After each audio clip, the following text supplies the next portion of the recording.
नमस्कार, आप देख रहे हैं खबरदार। मैं हूं श्वेता सिंह। सबसे पहले खबरों को खबरदार के लेंस से देख लेते हैं। कोरोना के ओमिक्रॉन वेरिएंट की लहर आएगी तो जान का जोखिम लाएगी या सिर्फ हल्का फुल्का जुकाम लाएगी, ये एक ऐसा सवाल है जिसका जवाब दुनिया के 195 देशों के वैज्ञानिक ढूंढ रहे हैं। लोग कोरोना से पूरी तरह आजाद होने के बारे में सोच रहे थे, लेकिन अब मनस्थिति मजबूत करने का समय आ गया है, क्योंकि परिस्थिति कुछ ज्यादा बदलने वाली नहीं है।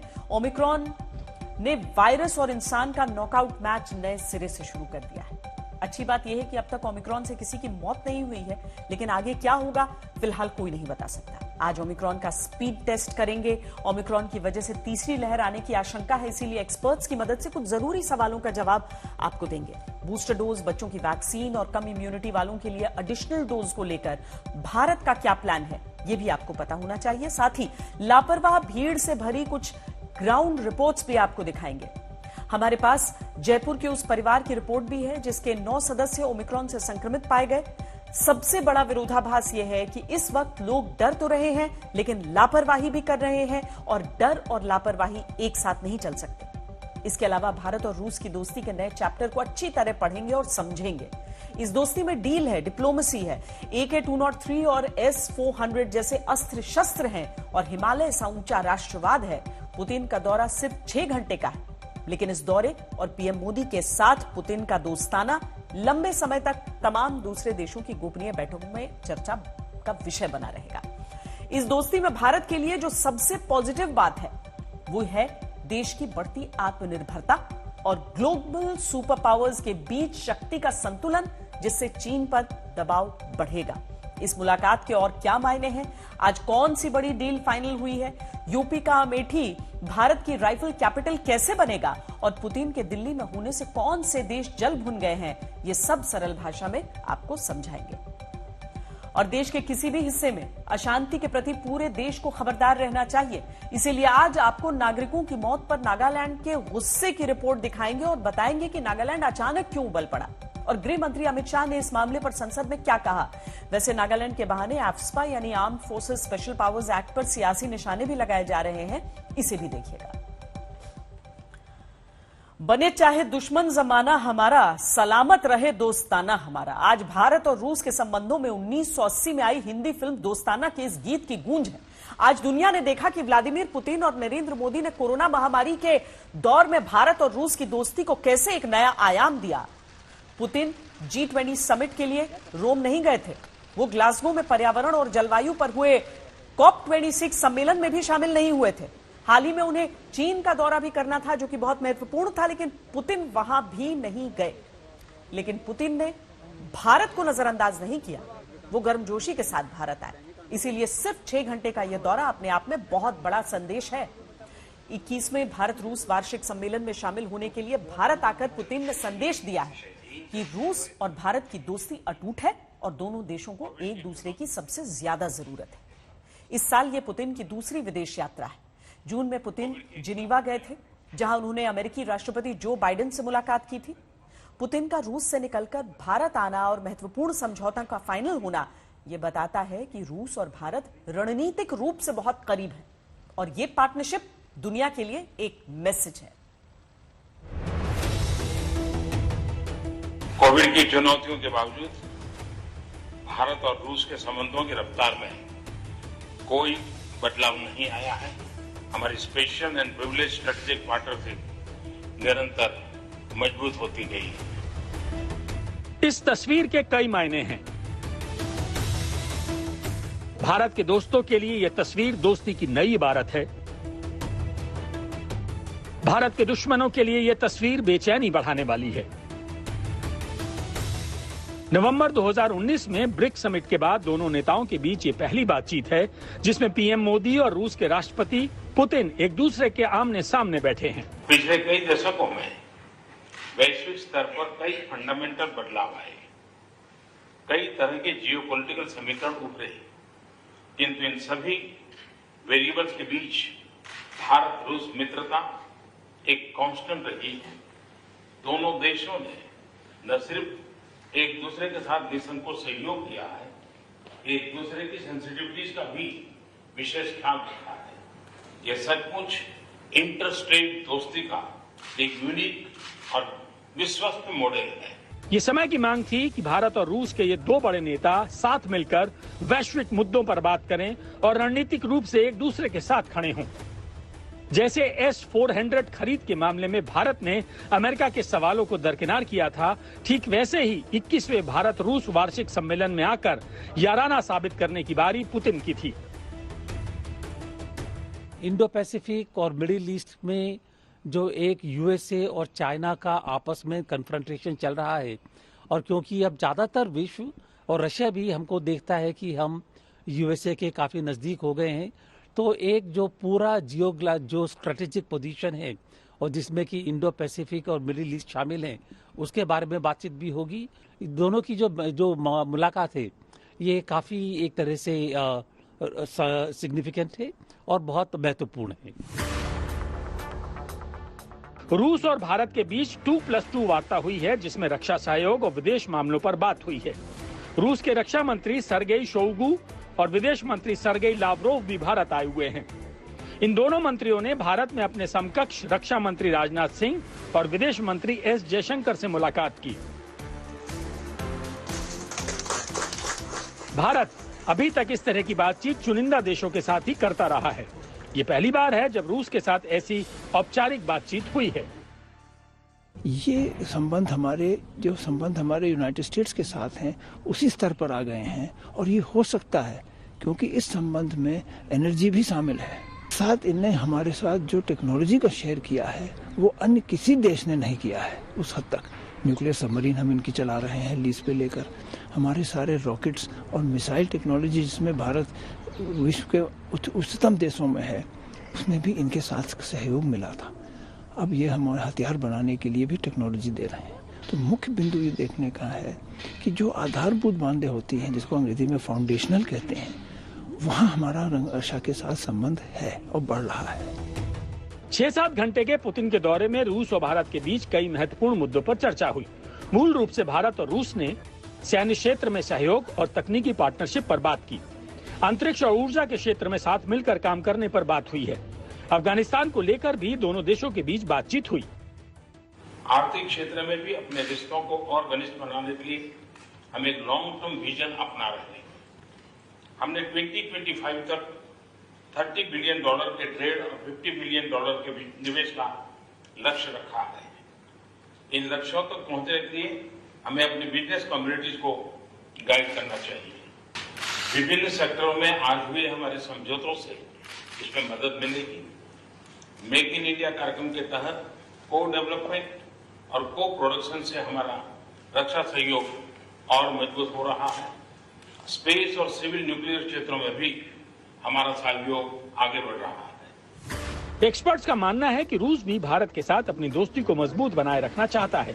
अगर ये यात्रा अहम नहीं होती तो पुतिन भारत नहीं आते। 2014 में जब रूस ने क्राइमिया पर कब्जा किया था, उसके बाद से रूस पर कई प्रतिबंध भी लगे हुए हैं। भारत रूस का एक पारंपरिक और भरोसेमंद पार्टनर है। पुतिन भारत के साथ पुरानी पार्टनरशिप को और आगे ले जाना चाहते हैं। वहीं भारत भी अपने पुराने दोस्त रूस को साथ कर रखना चाहता है। इसमें एक पहलू ये भी है कि अफगानिस्तान के मसले पर पाकिस्तान ने रूस के करीब आने की कोशिश की है। अब 6 घंटे के लिए क्यों आए, इसके पीछे कारण यह है, देखिए कि अभी रूस और भी कई समस्याओं से जूझ रहा है। यूक्रेन में और पोलैंड में जो तनातनी हो रही है, उसके पीछे रूस का हाथ माना जा रहा है कि रूस का वरद हस्त यूक्रेन के पीछे है। बेलारूस में जो परेशानी हो रही है, उसके पीछे माना जा रहा है कि रूस जो है वो बेलारूस को धमका रहा है, क्योंकि वो नहीं चाहता कि नाटो शक्तियां उसके सीमा के पास आ जाएं। तो इस सब की वजह से परेशानियां हैं। रूस इसकी वजह से पुतिन जो है वो मास्को ज़्यादा समय के लिए नहीं छोड़ सकते, जितना समय जरूरी है उससे ज़्यादा नहीं। तो पुतिन को सिर्फ एक ऑप्टिक्स के लिए यहाँ आना पड़ा, और जो कि जरूरी है। भारत ने अमेरिका और रूस के बीच कूटनीतिक बैलेंस बनाकर रखा है। अमेरिका से भारत की बढ़ती हुई दोस्ती रूस को परेशान कर रही थी, तो दूसरी तरफ रूस के साथ भारत की S-400 की डील से अमेरिका चिंतित था। लेकिन भारत ने दोनों को साथ कर रखा। अब पुतिन का भारत आना और भारत के साथ डील करना इस क्षेत्र में कूटनीतिक संतुलन बनाए रखने में मदद करेगा और चीन की दबंगई को भी चुनौती मिलेगी। दिल्ली से गीता मोहन और मंजीत सिंह नेगी के साथ ब्यूरो रिपोर्ट, आज तक। पुतिन का भारत आना न सिर्फ रूस के लिए बल्कि भारत के लिए काफी महत्वपूर्ण है। भारत और रूस के बीच रक्षा, साइंस एंड टेक्नोलॉजी जैसे मुद्दों पर अहम बात हुई है। दरअसल रूस भारत का सबसे बड़ा डिफेंस पार्टनर है। यही वजह है कि भारत और रूस के बीच दोस्ती काफी पुरानी है। देखा जाए तो हथियार खरीद में भारत अपने दोस्त रूस पर ही निर्भर है। भारत के हथियारों की सप्लाई में रूस की हिस्सेदारी 68% है। दूसरे नंबर पर अमेरिका है जिसकी हिस्सेदारी 14% है। तीसरे नंबर पर इजराइल है जिसकी हिस्सेदारी 7.2% है। लेकिन 2003 से लेकर 2018 के बीच भारत को हथियारों की सप्लाई के मामले में रूस की हिस्सेदारी 79% से गिरकर 62% तक हुई। हथियारों का सौदा एक बड़ी वजह है जिससे रूस भारत को अपने करीब लाना चाहता है। पुतिन का यह दौरा इसलिए भी अहम है क्योंकि दोनों देशों के बीच 15 अरब डॉलर यानी 1,13,000 करोड़ रुपए के समझौते अलग अलग स्टेज पर हैं। भारत ने 2018 में रूस के साथ S-400 की डिफेंस डील की थी जो 5.4 अरब डॉलर यानी करीब 40,000 करोड़ रुपए में हुई थी। S-400 की डिलीवरी शुरू हो चुकी है। AK-203 राइफल की डील फाइनल हो गई है। मेक इन इंडिया प्रोग्राम के तहत बनाए जा रहे इस बड़े प्रोजेक्ट की डील 5,124 करोड़ में हुई है। इस डील में तय हुआ है कि 7.5 लाख राइफल में से 6 लाख राइफल का निर्माण यूपी के अमेठी में किया जाएगा। ये पहली बार है जब ये राइफलें रूस के बाहर बनाई जाएंगी। इसके अलावा KA-226T सर्गेई हेलीकॉप्टर की डील पाइपलाइन में है। ये डील लगभग 1 अरब डॉलर यानी करीब 7,500 करोड़ रुपए की है। इस डील में भी यह तय किया गया है कि कुल हेलीकॉप्टर्स में से 200 हेलीकॉप्टर्स को मेक इन इंडिया प्रोग्राम के तहत भारत में बनाया जाएगा। अपग्रेडेड MiG-29 फाइटर जेट की डील पर भी बातचीत चल रही है। ये MiG-29 अपने पिछले वर्जन से काफी बेहतर है। फिलहाल 21 MiG-29 विमानों की खरीद पर बात चल रही है। इसके अलावा स्प्रुट SDM-1 टैंक पर भी बात हो रही है। कम वजन वाला ये टैंक पहाड़ी इलाकों में युद्ध के लिए काफी असरदार साबित होता है। Very short range air defence system की 1.5 अरब डॉलर यानी 11,300 करोड़ रुपए की डील पर भी फैसला हुआ है और दोनों देशों के बीच रेलॉस संधि भी हुई है। रूस भारत के साथ ये संधि करने वाला 7वां देश है। इसके पहले America, Australia, Japan, France, south Korea और सिंगापुर के साथ भारत ये संधि कर चुका है। इसके तहत जरूरत पड़ने पर एक दूसरे के मिलिट्री संसाधनों का सीमित इस्तेमाल करने की अनुमति होती है। भारत और रूस के बीच इस दोस्ताना माहौल में रूस के हथियारों पर दुनिया की नजर है। हथियारों का बहुत गहरा कूटनीतिक महत्व होता है। हथियारों पर फोकस सिर्फ युद्ध के मैदान में ही नहीं, कूटनीति के गलियारों में भी होता है।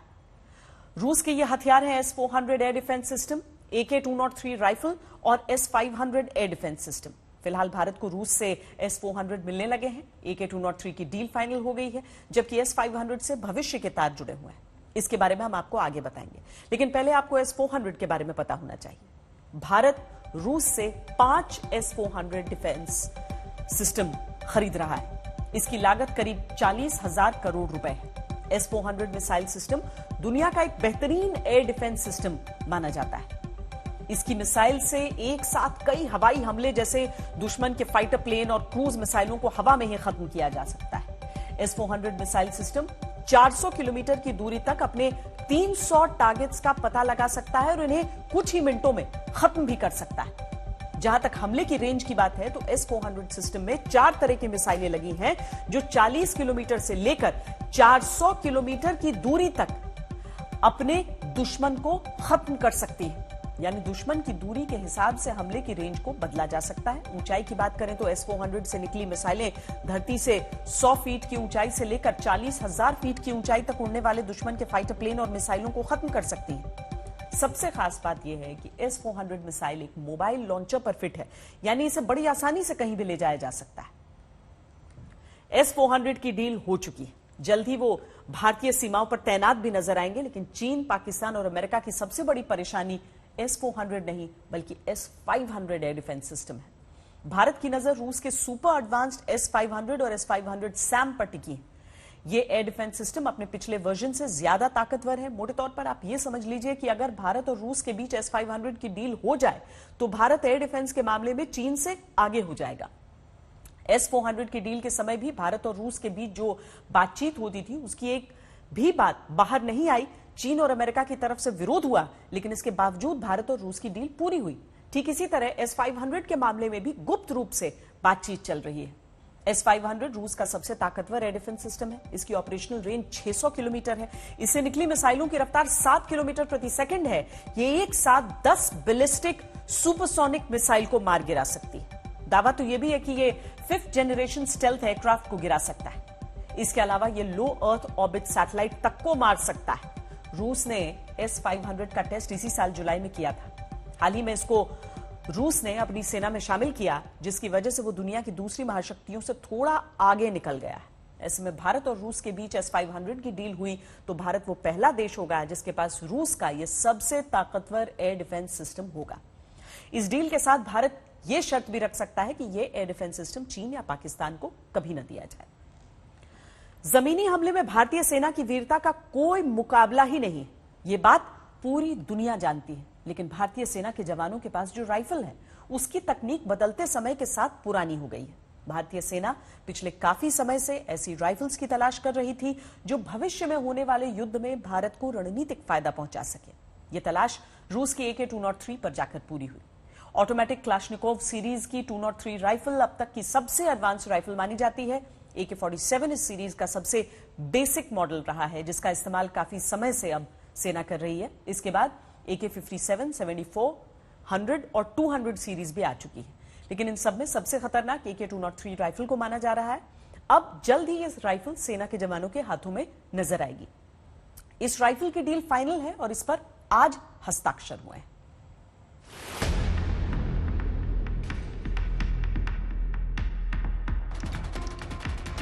दुश्मनों को धूल में मिलाने वाले हमारे जाबाजों का साथ देती हैं ये असॉल्ट राइफल्स।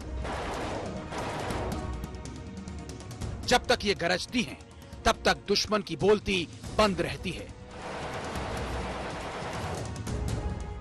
सेना के जवानों के हाथों में जो बंदूक आपने अभी तक देखी हैं, वो या तो AK-47 रही या फिर इंसास राइफल्स। इन्हीं की मदद से सेना के जवान सीमाओं की रक्षा में तैनात रहते हैं।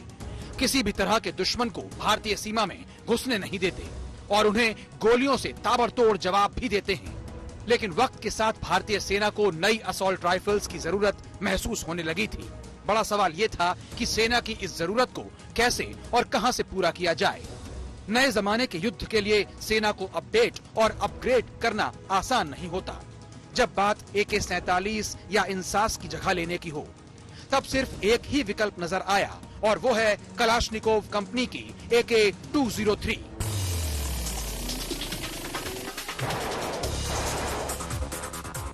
आधुनिक, सटीक और अचूक।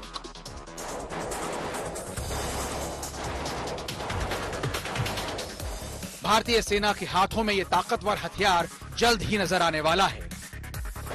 We hope that Russia will remain a major partner for India in these challenging circumstances. From Ministry of Defence, we have urged our greater military technical collaboration, advanced research, co-development and co-production of defence equipment leading to self-reliance of India. Separately, we proposed greater engagements in Central Asia and the Indian Ocean region. रूस की Kalashnikov company की rifle AK-203 की खरीद को लेकर भारत और रूस के बीच 2019 में ही सहमति हो गई थी, लेकिन इस पर अंतिम मुहर रूसी राष्ट्रपति पुतिन के भारत दौरे के समय लगी है। इस राइफल पर भारतीय सेना की काफी समय से नजर थी। AK-203 राइफल की रेंज 300 मीटर तक है। इसका वजन लगभग 3.8 किलोग्राम है। ये अत्याधुनिक और ताकतवर असॉल्ट राइफल है। इसे कई मुश्किल परिस्थितियों में टेस्ट किया जा चुका है। -50 डिग्री सेल्सियस के तापमान पर भी ये शानदार काम करती है। AK-203 का ताल्लुक है, हिंदुस्तान जब से आजाद हुआ है, हमारा पर्सनल वेपन जो हमारे सैनिकों को दिया गया है, वो पाकिस्तान, चाइना और इंसर्जेंट्स से हमेशा ही कमजोर रहा है, जिहादियों से भी कमजोर रहा है। ये वेपन जो है दुनिया का सबसे अहम वेपन है। Latest series of AK series में है। हल्का है, कारगर है, इसमें कोई रुकावटें नहीं आती और बड़े पैमाने पर हम चाइना के ऊपर, पाकिस्तान के ऊपर और आतंकवादियों के ऊपर हमारी सेना जो हामी हो सकेगी। हम अपने आप को सुरक्षित रख सकेंगे और उनके ऊपर कारगर तरीके से वार कर सकेंगे। AK-203 असॉल्ट राइफल जिसकी भारतीय सेना और सुरक्षा बलों को लंबे समय से जरूरत है, एक नई असॉल्ट राइफल जो दोनों देश साझा तरीके से बनाएंगे। उत्तर प्रदेश की रायबरेली में इसकी फैक्ट्री लगाई जा रही है, जिसमें आने वाले दिनों में 7 लाख से ज्यादा असॉल्ट राइफल तैयार की जाएंगी और सेना और तमाम सुरक्षा बलों को उसका फायदा मिलेगा। कोविड के दौरान के बाद ये दोनों देशों के बीच, भारत और रूस के बीच, प्रधानमंत्री के बीच ये बैठक काफी अहम मानी जा रही है। AK-203 राइफल फिलहाल सेना में 3 दशक से चली आ रही इंसास राइफल की जगह लेंगी। भारत और रूस मिलकर इस राइफल को यूपी के अमेठी में बनाएंगे। ये पहली बार होगा जब रूस की ये राइफल कलाश्निकोव कंपनी से निकलकर किसी और देश में बनेगी। AK-203 राइफलों का निर्माण अमेठी में Indo Russian private limited company की फैक्ट्री में किया जाएगा। IRPL में भारतीय कंपनियों की हिस्सेदारी 50.5% होगी। कलाश्निकोव का शेयर 42% होगा और रूस की रक्षा निर्यात एजेंसी रोसोबोरोन एक्सपोर्ट का शेयर 7.5% होगा। कलाश्निकोव कंपनी के मुताबिक भारतीय परिस्थितियों के हिसाब से AK-203 सबसे खतरनाक राइफल साबित होगी। सेना को फिलहाल ऐसी 7 लाख राइफल चाहिए और इसीलिए भारत रूस के बीच हुए समझौते के अनुसार 6 लाख से ज्यादा AK-203 राइफल्स यूपी के अमेठी में बनाई जाएंगी। मनजीत सिंह नेगी, दिल्ली, आज तक। यहां यह भी समझना होगा कि वो कौन सी चुनौतियां हैं जो मोदी और पुतिन की दोस्ती का इम्तिहान ले रही हैं। पहला फैक्टर यह है कि भारत और रूस के रिश्तों से अमेरिका को हमेशा दिक्कत होती है। अमेरिका इस मसले पर दबाव बनाकर रखना चाहता है। दूसरा फैक्टर है क्वाड जैसे तमाम सैन्य मोर्चे जिनमें अलग अलग देश अपने समीकरण बैठाकर बाहुबल आजमा रहे हैं। तीसरा फैक्टर है रूस के साथ चीन के करीबी संबंध। चौथा फैक्टर है महामारी के दौरान शक्ति के संतुलन में आया बदलाव। कोरोना ने जो रीसेट बटन दबाया उसके बाद दुनिया में नए सिरे से शक्ति हासिल करने का टकराव बढ़ा है। इसमें भारत को अपना फायदा और कूटनीतिक संतुलन दोनों को बनाकर रखना है। पांचवां फैक्टर है आतंकवाद की चुनौती। लेकिन पीएम मोदी और व्लादिमीर पुतिन की कूटनीतिक बॉडी लैंग्वेज ऐसी है कि दोनों देशों के संबंधों में तमाम रुकावटें और चुनौतियां दूर हो जाती हैं। दोनों विश्व मंच पर गर्मजोशी से मिलते हैं। दोनों ही नेताओं का अपनी सरकारों और अपनी पार्टियों पर मजबूत नियंत्रण है और ये गर्मजोशी और नियंत्रण कूटनीतिक स्पीड ब्रेकर हटाने में भी काम आते हैं। यही वजह है कि तमाम मुलाकातों को किनारे लगा देने वाले पुतिन सिर्फ 6 घंटे के लिए ही सही लेकिन दिल्ली आ जाते हैं और पीएम मोदी के साथ मिलकर दुनिया को संदेश देते हैं। अब बात देश पर मंडरा रहे ओमिक्रॉन संकट की। भारत में कोरोना का नया वेरिएंट ओमिक्रॉन अब तक देश के 5 राज्यों में 23 लोगों को संक्रमित कर चुका है। आज महाराष्ट्र में ओमिक्रॉन वेरिएंट के 2 और नए मरीज मिले हैं। ये दोनों भी दक्षिण अफ्रीका से मुंबई आए थे। इस तरह अब महाराष्ट्र में ओमिक्रॉन मरीजों की संख्या 10 पहुंच गई। हो सकता है आने वाले दिनों में यह संख्या और बढ़ जाए। ये बात आपको डराने के लिए नहीं बल्कि अपनी सोच और सावधानी को और मजबूत करने के लिए कही जा रही है, क्योंकि यह बात तय है कि कोरोना को लेकर फिलहाल परिस्थिति कुछ ज्यादा बदलने वाली नहीं है। इसीलिए मनस्थिति को मजबूत करने का समय आ गया है। नए वेरिएंट को लेकर आपके मन में बहुत से सवाल होंगे, कई शंकाएं हैं जिन्हें दूर करना बहुत जरूरी है। सबसे पहला सवाल तो यह है कि नए वेरिएंट से संक्रमित 23 मरीजों की तबीयत कैसी है। इसका जवाब राहत भरा है, क्योंकि फिलहाल सभी मरीज ठीक हैं। इनमें कोरोना के लक्षण बहुत सामान्य है, जैसे थकान, गले में खराश, शरीर में दर्द। दूसरा सवाल यह है कि जब इतने सामान्य लक्षण हैं तो क्या यह समझा जाए कि ओमिक्रॉन वेरिएंट सिर्फ हल्का फुल्का जुकाम लाएगा और कुछ नहीं? क्या यह डेल्टा की तरह जानलेवा नहीं है? ये एक ऐसा सवाल है जिसका जवाब दुनिया के हर देश के वैज्ञानिक ढूंढ रहे हैं। दुनिया भर में जीनोम सीक्वेंसिंग के जरिए यह पता लगाया जा रहा है कि यह वायरस कितना घातक साबित हो सकता है। इसीलिए एकदम सटीक जवाब मिलने में थोड़ा समय लगेगा।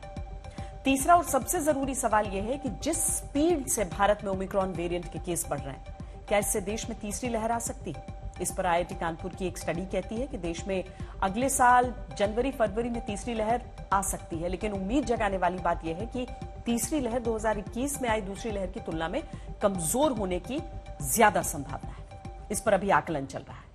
लेकिन ओमिक्रॉन को लेकर चिंता तो है, क्योंकि एक मरीज पूरे के पूरे परिवार को संक्रमित कर दे रहा है और संक्रमण की चेन में एक के बाद एक कई कड़ियां जुड़ती जा रही हैं।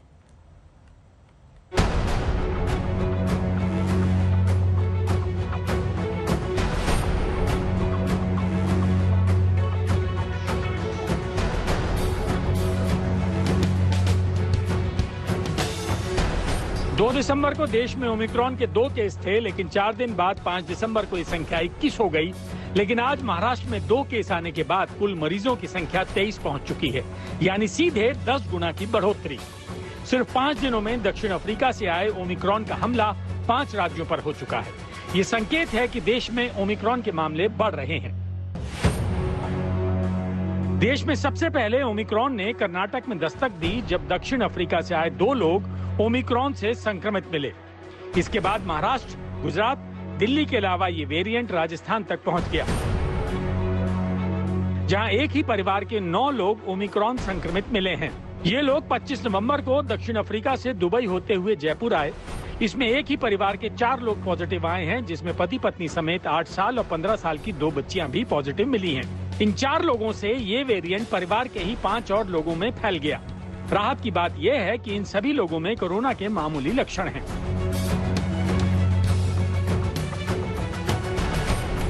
लेकिन चिंता की बात यह है कि ये परिवार 28 नवंबर को जयपुर में एक शादी समारोह में शामिल भी हुआ था। अब प्रशासन कॉन्टैक्ट ट्रेसिंग के जरिए बाकी लोगों की जानकारी इकट्ठा कर रहा है, ताकि राजस्थान में ओमिक्रॉन को फैलने से रोका जा सके। दक्षिण अफ्रीका से जयपुर लौटे एक ही परिवार के लोगों समेत 9 लोगों में कोरोना वायरस के ओमिक्रॉन वेरिएंट पाए जाने के बाद जयपुर में प्रशासन सख्ते में आ गया है। फिलहाल कोशिश की जा रही है कि कॉन्टैक्ट ट्रेसिंग के जरिए ये पता किया जाए कि क्या ये लोग और लोगों के कॉन्टैक्ट में आए थे क्या, और ये कोशिश की जाए कि इस वेरिएंट को, जो कि डेल्टा वेरिएंट से भी ज्यादा ट्रांसमिसिबल माना जा रहा है, को किसी तरह से कंटेन कर सकें। राजस्थान के अलावा ओमिक्रॉन वेरिएंट का दूसरा बड़ा हमला महाराष्ट्र में हुआ है। एक केस 4 दिसंबर को आया था, जो केप टाउन से दुबई होते हुए मुंबई के नजदीक कल्याण पहुंचा था। इसके बाद 5 दिसंबर को 7 और केस सामने आए। इसमें पिंपरी चिंचवाड़ के 6 मरीज में से 3 लोग एक ही परिवार के हैं और बाकी 3 नजदीकी जानकार हैं। इस परिवार की एक 44 साल की महिला नाइजीरिया से आई थी। इस महिला से अपनी 2 बेटियों सहित 5 लोगों में संक्रमण फैल गया, जबकि एक केस पुणे से सामने आया है। राहत की बात यह है कि इन लोगों में भी कोरोना के सामान्य लक्षण हैं।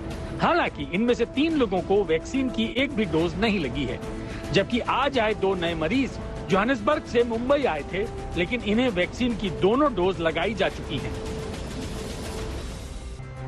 अब तक मिले ओमिक्रॉन के मरीजों में एक बात कॉमन है कि किसी को भी गंभीर लक्षण जैसे सांस लेने में दिक्कत, ऑक्सीजन की कमी या शरीर में गंभीर संक्रमण फैलने जैसी समस्या नहीं दिखाई दी है। लेकिन जीनोम सीक्वेंसिंग के जरिए ही आगे इस पर कुछ कहा जा सकता है। ओमिक्रॉन के एक मरीज की पहचान गुजरात के जामनगर में हुई है। ये मरीज 3 दिसंबर को जिम्बाब्वे से जामनगर लौटा था। इस खबर के सामने आने के बाद जामनगर प्रशासन ने फ्री कोरोना टेस्ट शुरू किया, ताकि शहर में ओमिक्रॉन को फैलने से रोका जा सके। हालांकि जामनगर के मरीज में भी कोई गंभीर लक्षण नहीं मिले हैं, जो राहत की बात है। गुजरात में ओमिक्रॉन का पहला केस आने के बाद अब प्रशासन जो है वो अलर्ट पर है। अहमदाबाद म्युनिसिपल कॉर्पोरेशन के जरिए कुछ इस तरीके से जो बिना पैसे के जो कोविड टेस्टिंग है, ऐसे जो कैंप थे वो लगाने शुरू कर दिए गए हैं। आप देख सकते हैं यहाँ पे कोविड टेस्टिंग, यानी किसी को भी शक हो, कहीं जुकाम हो या खांसी हो, वो लोग यहाँ पे टेस्टिंग के लिए आ सकते हैं। साथ ही यहाँ पे ही वैक्सीनेशन ड्राइव जो है वो भी शुरू कर दिया गया है, यानी ज्यादा से ज्यादा लोगों को वैक्सीन भी दिया जाए, उसके भी प्रयास किए जा रहे हैं। क्योंकि जामनगर में पहला मामला आने के बाद करीब 86 लोगों को क्वारंटीन किया गया था। उसमें से जो 2 उनके रिश्तेदार थे, वो 2 रिश्तेदार अब पॉजिटिव आए हैं। उनके भी जीनोम सीक्वेंसिंग के लिए पूना की जो लैब है वहां पे उनके रिपोर्ट्स को भेजे गए हैं। ओमिक्रॉन की दिल्ली में एंट्री के बाद दिल्ली सरकार अलर्ट पर है और प्रशासन ओमिक्रॉन वेरिएंट के मरीजों की कॉन्टैक्ट ट्रेसिंग में जुट गया है। अफ्रीका के तंजानिया से आया ये मरीज अब तक कितने लोगों से मिल चुका है, इसकी जानकारी जुटाई गई है। जो विदेशों से फ्लाइट्स आ रही हैं दिल्ली में, फ्लाइट्स में जो सस्पेक्ट लोग हैं, जो भी अफेक्टेड कंट्रीज से आ रहे हैं, उन सबका 100% लोगों का टेस्ट वहाँ पर किया जा रहा है। तो अभी तक 27 लोगों को LNJP हॉस्पिटल लाया गया है, जिसमें से 17 पॉजिटिव हैं और 10 लोग ऐसे हैं जो उनके क्लोज कॉन्टैक्ट हैं, तो वो 27 लोग हैं। 17 लोगों में से 12 की जीनोम सीक्वेंसिंग हो चुकी है। एक जो है ओमिक्रॉन पाया गया है। देखिए, मैंने आपको बताया था कि जो भी रिपोर्ट जाती है उसको 3 से 4 दिन लगते हैं पॉजिटिव आने के बाद। उसको जब जीनोम सीक्वेंसिंग के लिए भेजते हैं तो जैसे आज या कल या परसों तक आएंगी तो आपको तुरंत बता दिया जाएगा। देखिए, सबसे बड़ी स्पेशल तैयारी तो ये है कि किसी भी तरीके से इसको कम्युनिटी में जाने से रोका जाए। इसीलिए एयरपोर्ट पे जो भी अफेक्टेड कंट्री से लोग आ रहे हैं 100% लोगों का टेस्ट वहीं पर किया जा रहा है। जिसमें भी पॉजिटिव पाए जाते हैं उसको तुरंत आइसोलेट किया जाता है। कोशिश यही है कि किसी भी तरीके से उसको कम्युनिटी में जाने से रोका जाए। ये डरने का नहीं, संभलने का समय है। ये घबराने का नहीं, सतर्क और सावधान होने का समय है। भले ही ओमिक्रॉन के लक्षण अभी सामान्य दिखाई दे रहे हैं, लेकिन ये सामान्य से लक्षण कब घातक बन जाएंगे इस पर कुछ कहा नहीं जा सकता, क्योंकि अभी तो जीनोम सीक्वेंसिंग की कई रिपोर्ट्स आनी है। ओमिक्रॉन की संक्रमण फैलाने की स्पीड पहले ही तेज है और लापरवाही से ये स्पीड और बढ़ जाती है। फिलहाल वैक्सीन, मास्क और सोशल डिस्टेंसिंग की ट्रिपल सुरक्षा से ही ओमिक्रॉन से बचा जा सकता है। जयपुर से देव अंकुर, जामनगर से गोपी घांगर और दिल्ली से पंकज जैन के साथ ब्यूरो रिपोर्ट, आज तक। भारत में बढ़ते ओमिक्रॉन के मरीजों की संख्या देखकर इस बात की चर्चा शुरू हो गई है कि क्या देश में तीसरी लहर आने वाली है। इस बात को पुख्ता करने वाले कुछ आंकड़े समझना जरूरी है। पिछले एक हफ्ते में दक्षिण अफ्रीका में कोरोना केस 408% की दर से बढ़ रहे हैं। ब्रिटेन में ओमिक्रॉन वेरिएंट के मामले एक दिन में 53% तक बढ़ गए हैं। अब तक ब्रिटेन में 246 मामले कोरोना के ओमिक्रॉन वेरिएंट के आ चुके हैं। दोनों वैक्सीन लेने के बावजूद लोगों को ओमिक्रॉन संक्रमण हो रहा है। लेकिन भारत के मामले में एक और पहलू है जो तीसरी लहर को दावत दे रहा है, और वो है लोगों की लापरवाही। बाजारों में भीड़, बिना मास्क और सोशल डिस्टेंसिंग के आराम से घूम रहे लोगों को देखकर कोई भी यही कहेगा कि देश में तीसरी लहर बहुत तेज गति से आ सकती है।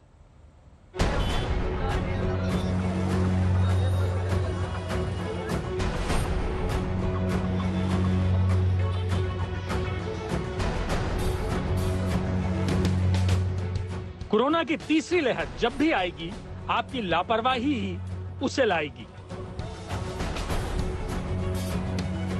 एक तरफ ओमिक्रॉन को लेकर खौफ है तो दूसरी तरफ सड़कों पर भीड़ बेखौफ है।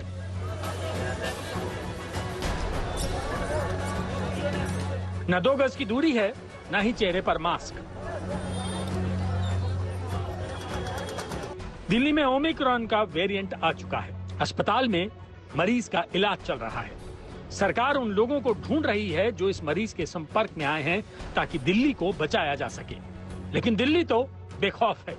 ये तस्वीरें देखिए, बाजारों में भीड़ है, शादियों का सीजन है, इसलिए शॉपिंग से समझौता नहीं किया जा सकता है। लेकिन 2 गज की दूरी अपनाने और सावधानी बरतने से किसने मना किया है? ये लापरवाही बड़ी मुसीबत का संकेत दे रही है। सरोजनी नगर मार्केट में, जहां पर सोशल डिस्टेंसिंग लोग भूल चुके हैं। सोशल डिस्टेंसिंग दूर दूर तक कहीं नजर नहीं आ रही है। भारी भीड़ इस मार्केट में देखने को मिल रही है। जिस तरफ भी नजर डालें उस तरफ सिर्फ भीड़ नजर आ रही है। मास्क लोगों के नीचे हो गए हैं। मैम, आपने मास्क नहीं पहना हुआ है, क्यों आपने नीचे? मैम, अभी वो बच्चे की वजह से मैंने ना। तो आपको पता है कि ओमिक्रॉन वेरिएंट आया है? जी मैम। तो ये जरूरत नहीं है कि ये जरूरी नहीं है मास्क? नहीं मैम, जरूरी है। वो पता है हमारी सेफ्टी के लिए ही है। बस बेटे को मैंने गोद में उठाया तो इसने एकदम, इसको पैर में दर्द हो रहा था, मैंने गोद में लिया तो इसकी वजह से मेरा मास्क नीचे हो गया था। पर जितने भी है मैम, आप मास्क नीचे क्यों है आपका? अरे गलती से हो गया भाई। तो आपको पता नहीं? तो फोन देख रही हूँ। तो आपको नहीं पता? ये देश के सबसे बड़े बाजारों में से एक दिल्ली का सदर बाजार है। यहाँ हजारों की संख्या में लोगों का आना जाना है। लेकिन जब देश में ओमिक्रॉन के केस बढ़ रहे हैं, तब लोग मास्क लगाने से परहेज कर रहे हैं। इन लोगों के मास्क ना लगाने वाले तर्क सुनकर आप हैरान रह जाएंगे। सर, मास्क क्यों नहीं पहन रहे? जरूरत नहीं है, वो एक्चुअली कुछ खा रहा था मैं अभी। ये बताइए, मास्क नहीं लगा रखा क्यों? जरूरत नहीं है? मास्क क्यों नहीं लगा रखा? मास्क भूल गया घर पर। आपको लगता नहीं कि ये भूलने से ज्यादा जरूरी है? आपकी सेहत का ख्याल रखना जरूरी है। आपको इससे रिस्क में डाल रहे सब लोगों को। कोविड का अक्सर किसी मजबूरी या सामान को खरीदने में पैसे कम पड़ जाने पर लोग पर्सनल लोन का सहारा लेते हैं। लेकिन अब मुश्किल से मिलने वाले इस महंगे पर्सनल लोन का बेहतरीन विकल्प गोल्ड लोन बन गया है। सिबिल स्कोर जैसी अनिवार्य शर्तों को किनारे करते हुए ये लोन होम लोन की ब्याज दरों पर आसानी से मिल रहा है।